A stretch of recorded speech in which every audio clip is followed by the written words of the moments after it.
नमस्कार, news state देख रहे हैं आप। मैं हूं आपके साथ धीरेन्द्र अवस्थी। भारतीय वायुसेना के लड़ाकू विमानों ने प्रदेश के शाहजहांपुर में शुक्रवार को गंगा एक्सप्रेसवे पर अपनी ताकत दिखाई।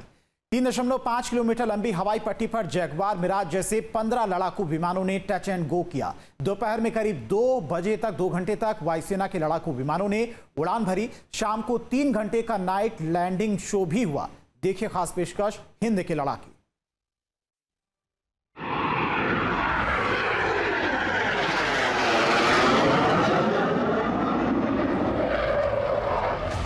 शुक्रवार को उत्तर प्रदेश के शाहजहांपुर में इंडियन एयरफोर्स के लड़ाकू विमानों ने गंगा एक्सप्रेसवे पर अपने शौर्य और क्षमता का प्रदर्शन किया।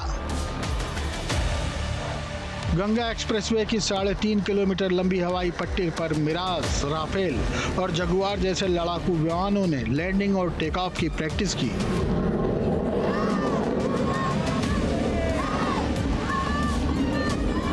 भारत पाकिस्तान में चल रहे तनाव के बीच शाहजहांपुर में भारतीय वायुसेना का प्रदर्शन खास माना जा रहा है।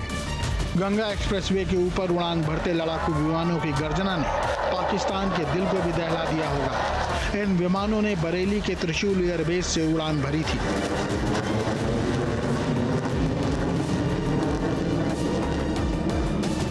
गंगा एक्सप्रेसवे पर सबसे पहले एक लड़ाकू विमान ने एक्सप्रेसवे पर टच एंड गो किया, जिसके बाद दूसरे विमानों ने भी एक्सप्रेसवे पर टच गो किया। एक्सप्रेसवे पर इस वक्त एयरफोर्स का एयर शो चल रहा है और सीधी तस्वीर आप देखिए। अभी सामने से आपको एक लड़ाकू विमान जो है वो यहां से टेक ऑफ करता हुआ नजर आएगा। क्योंकि इससे पहले की बात करें तो थोड़ी ही देर पहले मिराज, जो कि एक प्रमुख फाइटर प्लेन है भारतीय वायुसेना का, वो यहां से टेक ऑफ किया। पहले उसने यहाँ पर टच डाउन किया, उसके बाद टेक ऑफ। और ये आप देख सकते हैं कि एक और लड़ाकू विमान, ये Su-30 यहाँ पर पहुंचा था और उसके बाद Su-30 को आप देख सकते हैं। और ना सिर्फ Su-30, चाहे हम मिराज की बात करें, जैगुआर की बात करें, Su-30 की बात करें, MiG-29 की बात करें, ये सारे जो फाइटर प्लेन हैं वो यहाँ पर टच डाउन करके यहाँ से जा चुके हैं। हालांकि जो प्रमुख भारतीय वायुसेना के जो 2 प्रमुख कार्गो प्लेन हैं उन्हें भी यहाँ पर उतारा गया था और यहाँ पर उतरने के बाद उन दोनों जहाज़ों ने यहाँ से टेक ऑफ किया। चूँकि इस कार्यक्रम में पहले मुख्यमंत्री को भी आना था, लेकिन किन्हीं वजहों से मुख्यमंत्री यहाँ पर नहीं आ सके। गंगा एक्सप्रेसवे यूपी का चौथा एक्सप्रेसवे है जिस पर हवाई पट्टी है। ये रात में लैंडिंग की क्षमता वाला देश का पहला एक्सप्रेसवे है, जिसे 36,230 करोड़ रुपए की लागत से बनाया जा रहा है, जो 594 किलोमीटर लंबा है, जो मेरठ से प्रयागराज तक बना है। इसका 50-60 किलोमीटर का हिस्सा जलालाबाद क्षेत्र से होकर गुजर रहा है। इसी इलाके में पीरू गांव के पास शुक्रवार की दोपहर लड़ाकू विमानों ने टच गो किया। गंगा एक्सप्रेसवे पर शाहजहांपुर में इस वक्त एयरफोर्स का एयर शो चल रहा है और बड़ी तादाद में जो आम लोग हैं वो भी इस एयर शो को देखने के लिए पहुंचे हैं। कुछ लोग हैं मेरे साथ, उनसे बातचीत कर लेते हैं। आप लोग कहाँ से हैं? शाहजहांपुर से, शहीदों की नगरी। अच्छा, शाहजहांपुर से हैं। तो अभी तक का एयर शो कैसा लगा आप लोगों को? अभी बहुत आनंद आ रहा है। हम मुख्यमंत्री जी को धन्यवाद करना चाहते हैं। उन्होंने ये अभी यहाँ तक अभी सबसे ये पहली बार हो रहा है यहाँ पे, शाहजहांपुर में पहली बार। हाँ, पहली बार हो रहा है। तो ये हम लोगों को देख के बहुत आनंद आ रहा है। इसको जैसे कि जैगुआर अभी निकला, उसकी आवाज़ इतनी तेज़ थी। पहली बार हम लोगों को ये सब देखने को मिल रहा है। पुलिस देखा? हाँ, वो भी देखा। और MiG-29 था, वो भी देखा। तो ये सब देख के बहुत अच्छा लग रहा है। मुख्यमंत्री जी को धन्यवाद करना चाहते हैं हम लोग। आपने देखा बेटा कैसे? हाँ, मैंने भी देखा। आपने देखा? तो पहली बार तो आपने देखा एयर शो या इससे पहले कभी देखी हैं आप? पहली बार देखा। पहली बार। तो कैसा एक्सपीरियंस रहा पहली बार? बहुत अच्छा लगा। अच्छा। देखा जाए तो शाहजहांपुर में इस हवाई पट्टी को बनाया गया है और चूंकि ये भारत की पहली ऐसी हवाई पट्टी है एक्सप्रेसवे पर बनी हुई जहां पर नाइट लैंडिंग, यानी कि जो लड़ाकू विमान हैं वो रात में भी उतरेंगे, उसका अभ्यास रात में किया जाएगा। मानते हैं कि शाहजहांपुर के लिए गौरव की बात भी है? हाँ, यही है। यही है। क्या कहेंगे आप? बहुत अच्छा लग रहा है और बच्चों को देखने के लिए मिला। इसके लिए मोदी जी का बहुत बहुत धन्यवाद, योगी जी का, जिन लोगों ने यहाँ पर आकर के कार्यक्रम बनाया और बहुत अच्छा लगा। और इससे हमारे युवा पीढ़ी के लिए बहुत अच्छी दिशा जाएगी कि किस प्रकार से हमारा देश आगे बढ़ रहा है। उत्तर प्रदेश की बात करें तो यूपी का ये चौथा ऐसा एक्सप्रेसवे है जिस पर हवाई पट्टी बनी है और जिस पर जो फाइटर प्लेन हैं वो उतर रहे हैं। आप मानते हैं कि उत्तर प्रदेश के लिए भी एक बड़ी बात है, और चूंकि अगर हम कुछ साल पहले की यूपी की बात करें तो ये चीज़ें यहाँ पर नहीं दिखती थी, लेकिन अब ये चीज़ें यहाँ पर दिख रही हैं। जी बिल्कुल सही कह रहे हैं आप। उत्तर प्रदेश के लिए बहुत ही गौरव की बात है और बहुत बड़ी बात है, क्योंकि आदरणीय मुख्यमंत्री जी ने ये यहाँ कर दिखाया है। Mi-17 हेलीकॉप्टर की खासियत से आपको रूबरू कराते हैं। ये 1500 किलो बम और रॉकेट और गन पॉड्स ले जाने में सक्षम है और इसकी क्षमता के कारण 60 देशों में 12,000 से भी ज्यादा Mi-17 हेलीकॉप्टर तैनात हैं। ये मध्यम वजन वाला मल्टीपर्पज परिवहन हेलीकॉप्टर है जो सैनिक उपकरण और कार्गो ले जाने में सक्षम है। इसका इस्तेमाल बचाव, खोज मिशन और वीवीआईपी परिवहन में किया जाता है।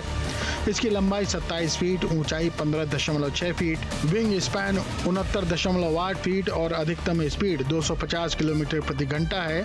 इस हेलीकॉप्टर का वजन 7500 किलोग्राम है। C-130J सुपर हरकुलिस जहाज बिना रनवे के टेक ऑफ और लैंडिंग कर सकता है, जो 20 टन सामान ले जाने की क्षमता रखता है। इसमें 80 सैनिक हथियार के साथ आ सकते हैं। ये कम ऊंचाई पर भी उड़ सकता है और उबड़ खाबड़ पट्टियों पर भी उतरने और टेक ऑफ करने में सक्षम है। इसमें यूटिलिटी हेलीकॉप्टर्स ले जाए जा सकते हैं और 6 पहियों वाली बख्तरबंद गाड़ियां ला दी जा सकती हैं। यह 42,000 पाउंड तक का भार गिरा सकता है। इसकी लंबाई 98 फीट, ऊंचाई 38 फीट और विंग स्पैन 131 फीट है। इसकी अधिकतम स्पीड 644 किलोमीटर प्रति घंटा और वजन 34,273 किलोग्राम है। MiG-29 विमान 5 मिनट में टेक ऑफ कर सकता है। 2100 किलोमीटर के रेडियस में हमला करने में ये विमान सक्षम है। इसे 1984 में रूस में बनाया गया था, जिसने कारगिल युद्ध में अपना कौशल दिखाया था और 15,000 फीट पर कई चौकियां नष्ट कर दी थी। इसकी लंबाई 55 फीट, ऊंचाई 15.6 फीट, विंग स्पैन 39 फीट और अधिकतम स्पीड 2,446 किलोमीटर प्रति घंटा और इसका वजन 11,000 किलोग्राम है।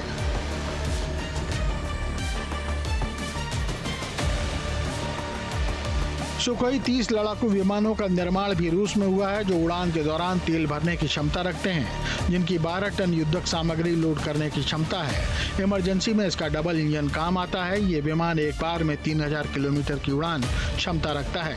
इसकी लंबाई 71 फीट, ऊंचाई 19 फीट, विंग स्पैन 50 फीट, अधिकतम स्पीड 2,600 किलोमीटर प्रति घंटा और वजन 18,400 किलोग्राम है।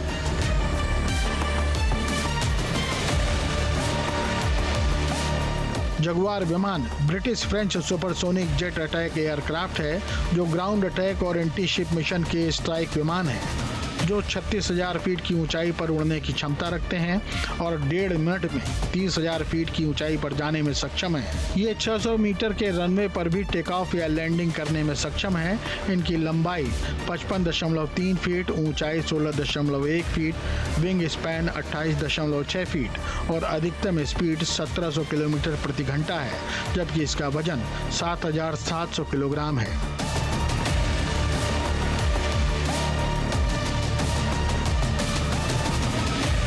राफेल विमान 50,000 फीट तक उड़ने में सक्षम है और एंटी शिप स्ट्राइक और न्यूक्लियर प्लांट अटैक में भी सक्षम है। ये हवा में ईंधन भर सकता है। इसमें एडवांस रडार टेक्नोलॉजी है और ये कम जगह पर भी लैंडिंग कर सकता है। इसकी लंबाई 50 फीट, ऊंचाई 17 फीट, विंग स्पैन 35 फीट, अधिकतम स्पीड 2205 किलोमीटर प्रति घंटा और विमान का वजन 10,000 किलोग्राम है। देखिए, सबसे महत्वपूर्ण बात यह है कि गंगा एक्सप्रेसवे यूपी का चौथा ऐसा एक्सप्रेसवे बन गया है जहां पर जो वायुसेना के लड़ाकू विमान हैं वो यहां पर लैंड कर रहे हैं, यहां से फ्लाई कर रहे हैं, जो अपने आप में खास हो जाता है। ये एक मैसेज भी है कि यूपी की सड़कें ना सिर्फ सफर के लिहाज से बेहतरीन हैं, बल्कि जब देश की सुरक्षा की बात होगी तो उसके लिए भी जो यूपी की सड़कें हैं वो तैयार हैं। आने वाले समय में चूंकि इन सड़कों का इस्तेमाल किया जाएगा और चूंकि एक्सप्रेसवे पर हवाई पट्टी बनाने का मकसद ये होता है कि युद्ध काल में या आपातकाल में जब कोई ऐसी घटना होती है या जो परिस्थितियों के हिसाब से जो सीमावर्ती खासतौर पर जो एयरपोर्ट होते हैं या फिर जो एयरफोर्स के जो एयरबेस होते हैं, अगर वो तबाह हो जाते हैं तो यहाँ से लड़ाकू विमानों को यहाँ पर उनको लैंड कराया जा सकता है, यहाँ से वो फ्लाई कर सकेंगे। तो ना सिर्फ उत्तर प्रदेश बल्कि देश के कई राज्यों में ऐसी हवाई पट्टियाँ बनाई गई हैं एक्सप्रेसवे पर, लेकिन यूपी में चूंकि ये चौथा एक्सप्रेसवे है जो अपने आप में काफी खास है। और इस एक्सप्रेसवे की बात करें तो चूंकि ये एक्सप्रेसवे इसलिए भी खास है क्योंकि ये यूपी का सबसे लंबा एक्सप्रेसवे है। मेरठ से ये एक्सप्रेसवे शुरू होता है और प्रयागराज में खत्म होता है। तो कह सकते हैं कि काफ़ी महत्वपूर्ण है आज का दिन, क्योंकि देखा जाए तो भारत पाकिस्तान सीमा पर इस वक्त तनाव की स्थिति भी बनी है। वैसे में आज जिस तरीके से एयरफोर्स का एयर शो हो रहा है, उस पर न सिर्फ भारत की नज़र टिकी हुई है, बल्कि पाकिस्तान भी देख रहा है एयरफोर्स के इस शौर्य को, इस पराक्रम को। गंगा एक्सप्रेसवे की हवाई पट्टी को वायुसेना की जरूरतों को ध्यान में रखते हुए डिजाइन किया गया है। इसमें high intensity runway lights, automated traffic control system और 250 से अधिक सीसीटीवी कैमरे लगाए गए हैं और आपात स्थिति में ये पट्टी तुरंत रनवे में बदल सकती है। एक बार फिर से आपको तस्वीर दिखा दूं जहां पर इस एयर शो का आयोजन किया जा रहा है, चूंकि ये गंगा एक्सप्रेसवे है और गंगा एक्सप्रेसवे पर शाहजहांपुर के पास इस हवाई पट्टी का निर्माण किया गया है। तकरीबन 3.5 किलोमीटर लंबी ये हवाई पट्टी है। इसकी खासियत ये भी है कि यहाँ पर रात में भी जो लड़ाकू विमान होंगे वो लैंड कर सकेंगे और यहाँ से उड़ान भर सकेंगे। चूंकि अभी जो चल रहा है वो एयर शो है जो आम लोगों के लिए है, लेकिन रात के वक्त चूंकि इसकी क्षमता मापी जाएगी कि आखिर ये जो हवाई पट्टी है, जो एक्सप्रेसवे है, कितना तैयार है, इसकी जो गुणवत्ता है वो कैसी गुणवत्ता है।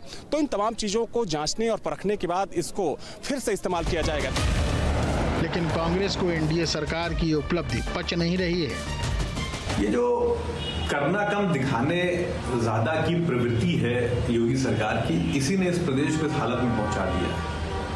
पहली बरसात एक्सप्रेसवे झेल नहीं पा रहे हैं। अयोध्या का रामपथ पहली बरसात के बाद धंस गया। प्रदेश के तमाम एक्सप्रेसवे हैं जहां बड़े बड़े गड्ढे दिखाई पड़ते हैं और ये जो नॉर्मल सा एक्सप्रेसवे बना उसके बाद जो ढिंढोरा पीटा जाता है, इससे बचने की जरूरत है और काम करने की जरूरत है। आपको बता दें कि 6 लेन का गंगा एक्सप्रेसवे मेरठ से शुरू होकर प्रयागराज तक बनाया जा रहा है। जो यूपी के 12 जिलों मेरठ, हापुड़, बुलंदशहर, अमरोहा, संभल, बदायूं, शाहजहांपुर, हरदोई, उन्नाव, रायबरेली, प्रतापगढ़ और प्रयागराज से होकर गुजरेगा और इन जिलों के 500 से भी ज्यादा गांवों को जोड़ेगा। इस एक्सप्रेसवे पर 17 जगहों पर इंटरचेंज, 2 नदियों पर पुल, 14 बड़े पुलों का निर्माण, 7 रेलवे ओवरब्रिज, 126 छोटे पुल और 375 अंडरपास बनाए जा रहे हैं। लेकिन एसपी के मुखिया अखिलेश यादव गंगा एक्सप्रेसवे की हवाई पट्टी का श्रेय भी खुद ही लेना चाह रहे हैं। समाजवादियों ने जो विजन दिया था, मुझे खुशी है इस बात की कि समाजवादियों के विजन पे ही आगे ये सरकार और ये पार्टी बढ़ रही है। हमें समाजवादियों की इस बात के लिए गर्व है कि सबसे पहले डिफेंस के लिए और एयरफोर्स के लिए वो इंफ्रास्ट्रक्चर क्रिएट किया। इमरजेंसी के समय पर अगर आपके हाईवे को इस्तेमाल करना चाहेंगे तो हाईवे इस्तेमाल हो जाएगा। उसी को अपना करके अब आगे बढ़ा रहे हैं। आपको बता दें कि देश में ऐसे 12 एक्सप्रेसवे हैं जिस पर लड़ाकू विमान उतर सकते हैं। यमुना एक्सप्रेसवे जो आगरा से दिल्ली तक 166 किलोमीटर लंबा है, इस पर 5 मई 2015 में मथुरा के पास 3 किलोमीटर की पट्टी पर फाइटर प्लेन उतरा था। लखनऊ आगरा एक्सप्रेसवे जिसकी लंबाई 302 किलोमीटर है, जहां उन्नाव में 3.5 किलोमीटर की पट्टी पर 24 अक्टूबर 2017 को फाइटर प्लेन उतरा था। पूर्वांचल एक्सप्रेसवे जो लखनऊ से गाजीपुर तक 341 किलोमीटर का है, सुल्तानपुर में 3.2 किलोमीटर की पट्टी पर 16 नवंबर 2021 को लड़ाकू विमान उतरा था।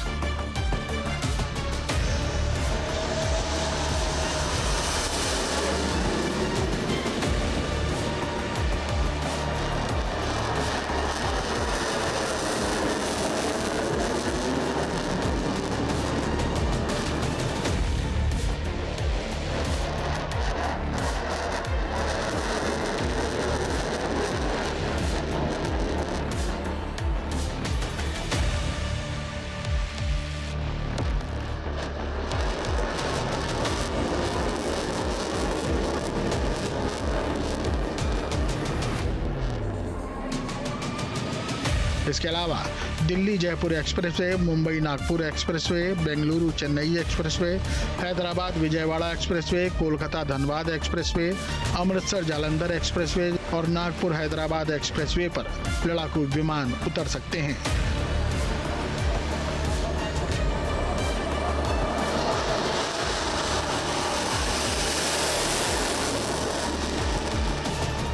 Team news state.